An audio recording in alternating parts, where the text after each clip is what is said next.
자, 이번 시간에는 약물 남용과 또 도박에 관한 거, 그리고 성격장애에 대해서 하고 마무리하도록 하겠습니다.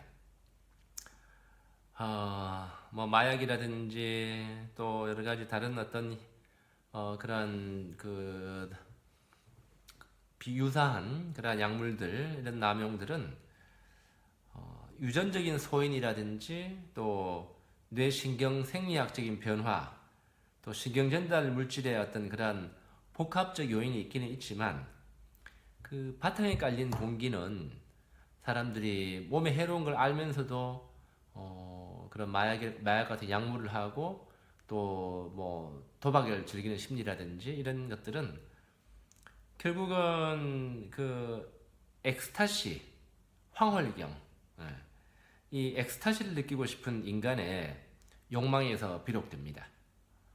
엑스타시라는 것은, X라는 것은 뭐뭐의 바깥에 이런 뜻이에요. 그리고 스타시는 스탠드, 선다라는 뜻이죠. 그래서 뭐뭐의 바깥에 선다 이런 뜻은 나 자신의 어떤 넘어서는 느낌, 나 자신의 바깥에 서 있는 느낌, 나 자신의 좁은 한계와 이 어두움, 답답함, 이것을 뛰어넘어서 바깥에 설 수 있게 하는 느낌, 그런 느낌을 준다라는 뜻이죠. 마약까지 안 가더라도 술만 마시더라도 술을 마시면 일시적으로 기분이 좋아져 가지고 자신의 좀 답답함을 좀 넘어설 수 있는 것처럼 느끼게 만들어 주잖아요. 예. 그런 어떤 일종의 엑스타시를 체험하고 싶은, 예, 그런 그 욕망에서 비롯됩니다.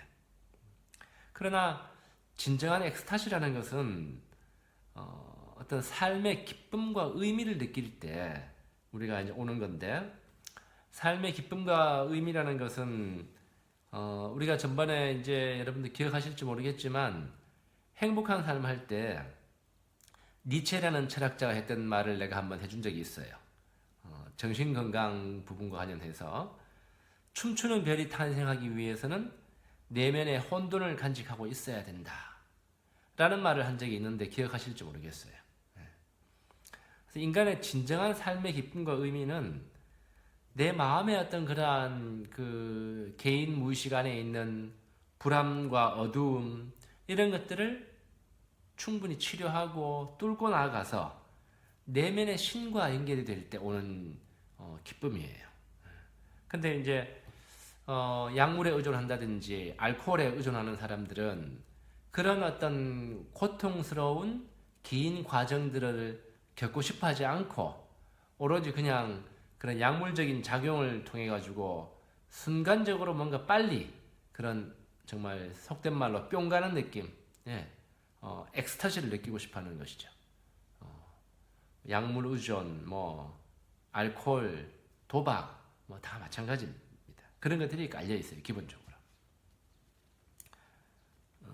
192페이지 교재 밑에 보면 물질 남용이란 그 물질을 자주 섭취함으로써 잦은 결근 등 사회적 역할 수행에 큰 지장이 있고 정신적, 신체적으로 건강을 크게 해치는데도 계속 그 물질을 섭취하게 되는 경우이며, 물질 의존이란 생리적으로 그 물질을 섭취하려는 욕구를 도저히 참을 수 없게 되는 상태이다.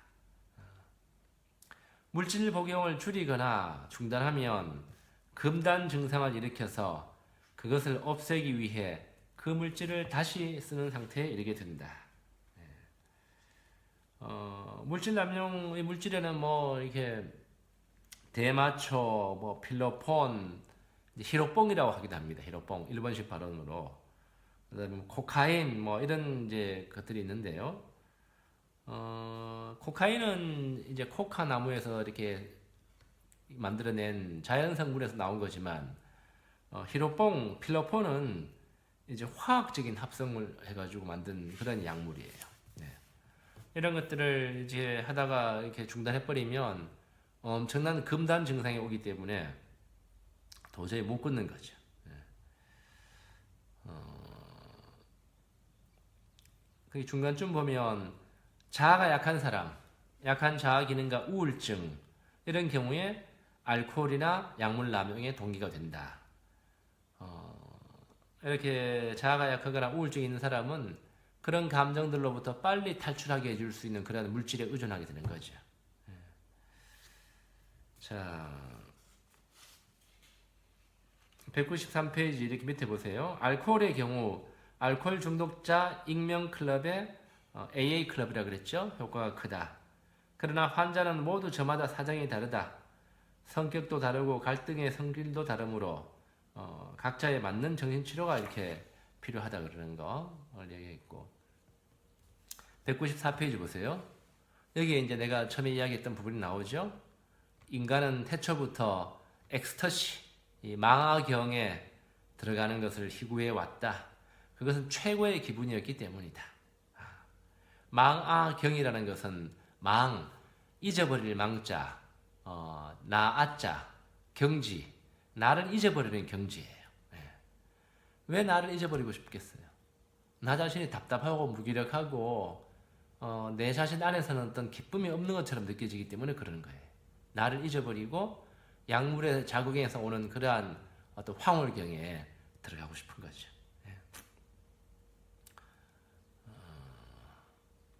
샤머니즘에서는 엑스타시 중에 샤먼의 혼이 하늘로 올라가 하늘의 신령을 만난다고 믿는다. 그것은 끊어진 하늘과 땅을 잇는 체험, 현대적 언어로 표현하면 의식과 무의식을 하나로 통하게 하는 체험이다. 그래서 샤먼은 엑스타시에 이르는 마력을 얻으려고 가진 고행을 거듭한다. 그들은 샤먼이 되기 위한 이니시에이션, 입문식의 과정, 곧 성인화 과정에서 죽음의 고통을 겪고 다시 태어나야 한다. 우리나라 무당이 영역을 얻기 위해 신병을 앓는 것과 같다. 이제 뭐 샤먼은 이제 우리나라 무당하고 같은 그런 사람들인데요. 인간을 신의 영역과 연결시켜주는 그런 가교 역할을 하는 사람들을 말해요.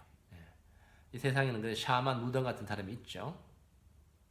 단순히 우리가 그냥 미신이라고 치부할 수 없는 그런 부분입니다. 그래서 이런 사람들은 자기 자신이 이렇게 무당 같은 경우에는 아주 심한 신병을 알아가지고 자기 마음의 세계에서 올라오는 마음의 문제들을 극심하게 앓는 과정에서 이제 그 무의식의 마음의 문제를 뚫고 들어가서 이제 신령을 만나는, 신을 만나는 그런 것을 성취해낸 사람들이에요. 다른 사람들을 인도해 줄 수가 있죠. 어느 정도는 그러한 샤만의 모든 사람이 샤만이나 무당이 될 필요는 없지만 그런 정신적인 고통이라는 부분을 이제 그 신을 만나는 과정으로 승화하는 그런 샤만이나 무당의 역할들을 좀 거기에서 배울 필요는 분명히 있습니다.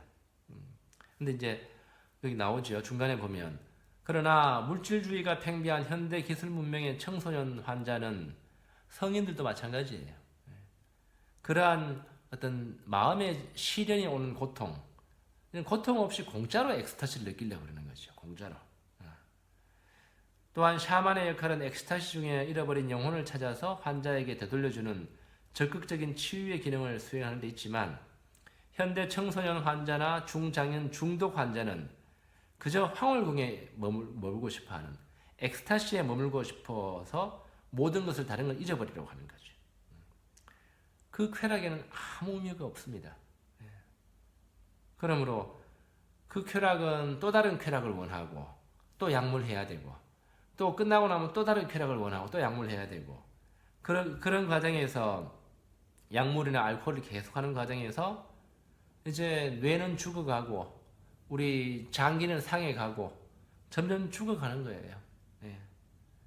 또 약물 복용은 항상 쾌락만을 주는 건 아니라 그럽니다. 나중에는 결국은 이제 약이 한계까지 가면 고통을 못 이기고 이제 자살 충동을 일으킨다고 이렇게 이제 이야기하고 있죠. 194페이지 맨 밑에 보면 고통의 시련을 겪지 않은 감흥, 쾌락 그 자체는 허무한 것이라는 것을 더욱이 다른 사람을 위한 이웃을 위한 사랑의 의미가 없는 쾌락 또한 공허한 것임을 성적인 쾌락도 마찬가지죠. 그래서 우리는 어떤 삶의 고통을 겪는 과정에서 어떤 그런 내가 겪었던 고통이 의미 있게 정리가 되는 느낌, 이런 느낌들이 조금씩 쌓여갈 때 그것이 삶의 기쁨으로 자리를 잡고 우리들에게 기쁨의 기운을 주는 거예요. 달리 쾌락을 통해서 우리가 얻는 것은 진정한 기쁨이라기보다도 그냥 공허한 쾌락에 불과해요. 그래서 사람이 진짜 기쁨을 얻으려 그러면 아무 의미도 없는 공허한 쾌락에 자꾸 탐닉하는 것을 자꾸 절제하고 잘라내야 돼요. 그렇게 하면서 내면에 진정한 기쁨이 쌓여가요. 사실 인간의 성장 법칙이고 아무도 예외가 없어요. 나는 뭐 그런 복잡하고 고통스러운 과정, 나는 그런 거 싫어. 단지 나 앞에 주어진 쾌락을 즐기는 거, 뭐 그렇게 살다가 갈 거야. 그렇게 말하면 할 말은 없습니다.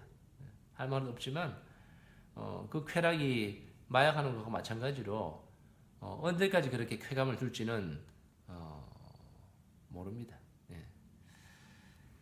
자, 그다음에 이제 병적 도박과 사회 병리 195페이지 보면 카드나 화투놀이 등 인간이 만들어낸 놀이는 그 자체가 해롭거나 나쁜 것은 아니다.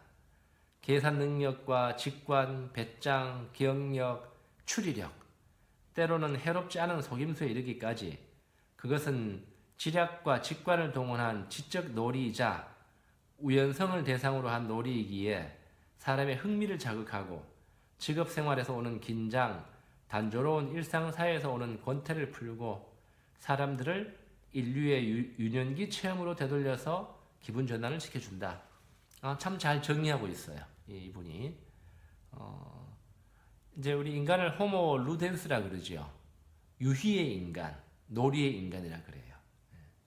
그래서 사회적으로 이제 병적 도박이 아닌 그냥 친교 모임에서의 어떤 그런 사회적인 도박, 그런 도박들은 이런 이제 좋은 효과들이 있죠. 우리 유년기의 어떤 놀이 문화, 어른들이 애들처럼 놀 수 있는 어떤 그런 것도 주고 또 이제 두뇌 회전도 이렇게 발달시켜주고 좋습니다. 미국 같은 경우에는 여러분들이 알았는지 모르겠지만 마작이라는 그런 도박이 있습니다. 마작. 중국에서 건너온 것인데 마작이 도박 중에서 제일 재미있는 도박이라고 이야기합니다. 상당히 어렵기도 하고 그래요. 그래서 미국에서는 공식적으로 노인들 요양원에서 마작을 배워서 이제 하는 것을 권장하고 있습니다. 굉장히 두뇌 회전이라든지 이런 데 큰 도움을 주기 때문에 그래요. 근데 이제 문제는 뭐냐?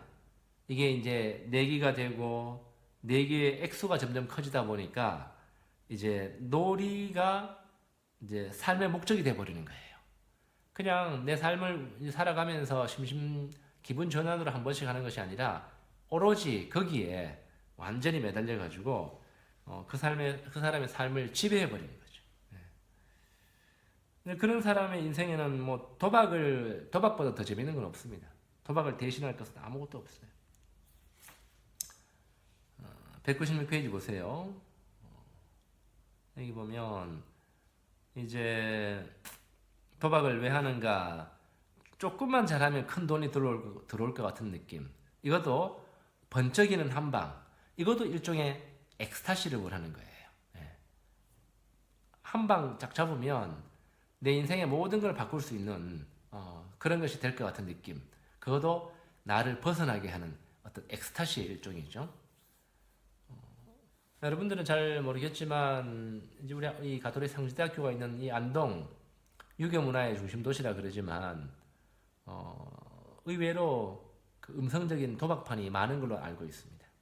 여기는 공무원이나 이제 그 선생님들, 교육자들 이런 사람들이 많기 때문에 월급을 이제 고정적으로 받는 사람들이잖아요.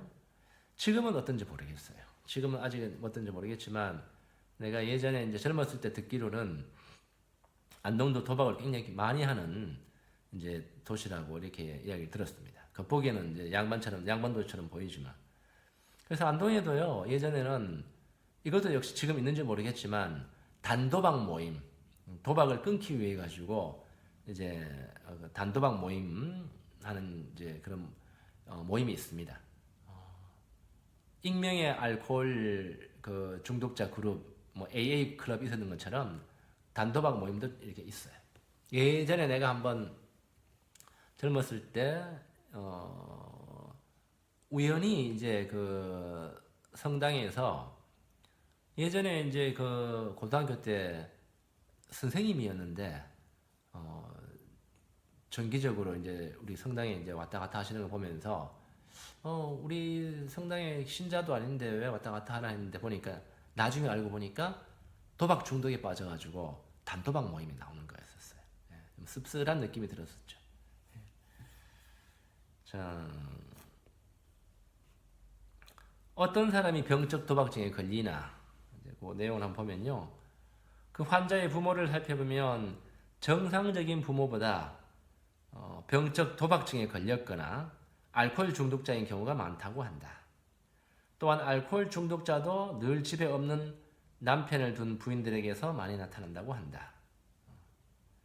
성장 과정에서 환자가 15세가 되기 이전에 부모가 죽거나 이혼 또는 환자를 버린 경우, 부모의 도덕적 규율성이 없거나 아니면 너무 가혹하거나 그 기준의 변동이 심한 경우, 가족이 돈과 물질의 중요성을 강조하면서 아끼고 계획성 있게 돈을 쓰는 일에 대해서는 전혀 교육하지 않은 경우, 이런 것들이 병적 도박을 일으키는 이제 요인이 된다고 보고 있습니다. 한편으로 또 이제 병적 도박은 우울증의 표현일 수도 있다고 이렇게 이야기를 하네요. 병적 도박은 고치기 어렵다고 이야기합니다. 그래서 본인도 노력하고 치료자와 가족이 노력해도 쉽게 낫지 않는 경우가 있다. 병원 입원을 시켜가지고 도박 환경과의 접촉을 잠시 끊은 상태에서 치료하는 경우에 효과적일 수 있다. 우울증이 있을 때는 함께 우울증 치료를 한다. 이렇게 합니다.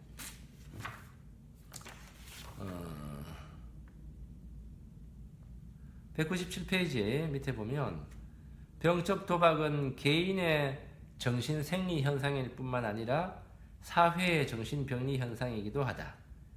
이 시대에 병적 도박이 성행하는 이유를 알아야 하고 넓은 의미의 병적 도박증은 우리 국민의 의식 구석구석에 그 검은 손을 뻗치고 있다.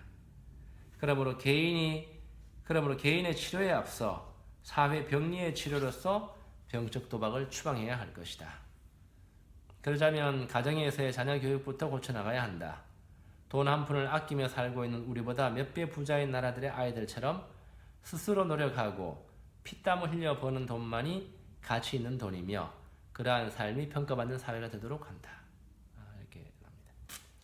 자, 마지막으로 성격장애에 대해서 좀 보도록 하겠습니다.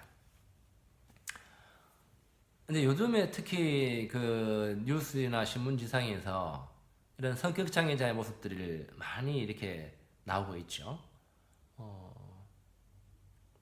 작년 한 2년 전에는 동전 택시기사 사망 사건이 한번 있었습니다.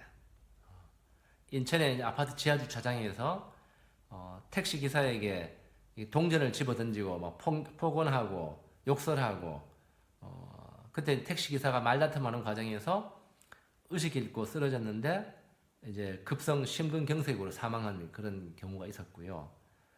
이제 최근에는 바로 얼마 전에 그 아파트 경비원에게 아파트 거주민 중에 한 사람이 이제 갑질하는 것이 있었죠. 이 아파트 경비원한테 욕설 폭언하고 폭력을 가해가 코뼈를 부러뜨리고 결국은 이런 충격과 마음의 상처로 인해 가지고 그 아파트 경비원이 자살을 해버리는 그러한 이렇게 경우가 나왔습니다. 그 외에도 수도 없이 많죠. 그런 걸 볼 때 저 사람은 정신적인 병이 있나? 병이 있을 수도 있겠지만 그런 경우 대부분 보면 이 성격장애 분류에 들어갑니다. 성격적인 어떤 장애가 있는 거죠. 이렇게 노이로제도 아니고 또 정신병도 아닌 제3의 정신질환이라 그럽니다. 성격장애. 근데 이제 우리는 보통 성격장애라 그러면 사람들이 보통 병이 아니라고 생각하는 경향이 있어요. 조금 사람이 별나다 뭐 이렇게 생각하는 경우가 있지만 실제로는 이 성격장애도 치료가 필요한 그러한 정신질환입니다. 여러분들 생각하기에는 이제 그런 신문지상에 나오는 갑질하는 거 보면서 아니, 사람이 어떻게 저럴 수 있나 이렇게 보지만 그것이 순간적인 어떤 분노나 화가 아니라 성격 자체의 이렇게 성장 과정에서 성격이 형성되는 과정에서 뭔가 상처가 있고 꼬여 있고 한 거예요. 이 성격장애죠.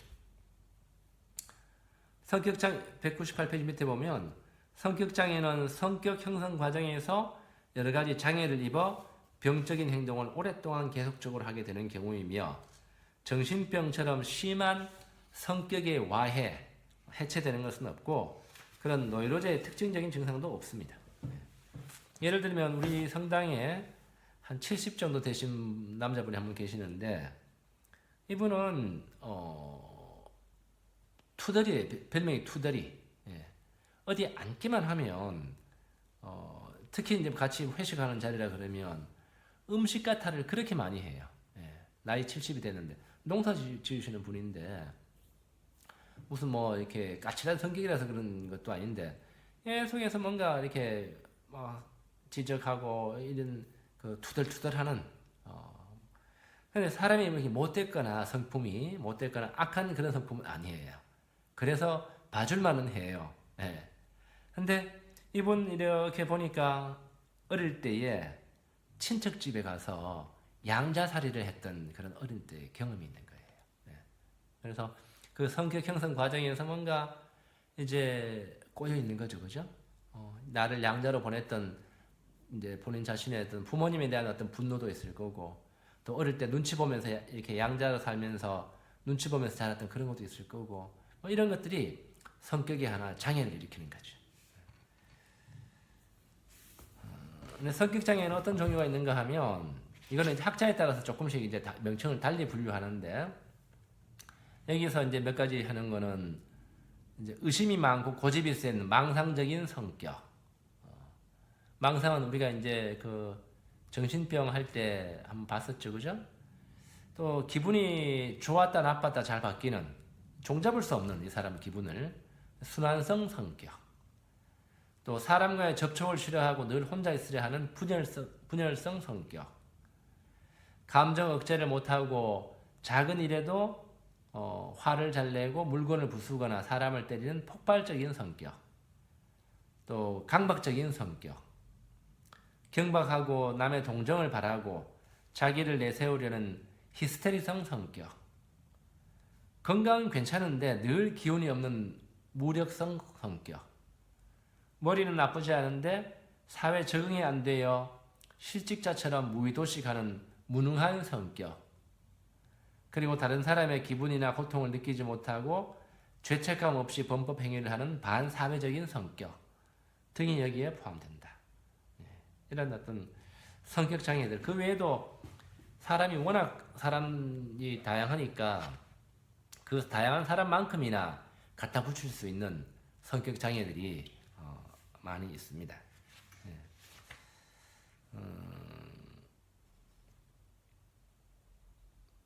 여기 밑에 199페이지 밑에 한번 보면요.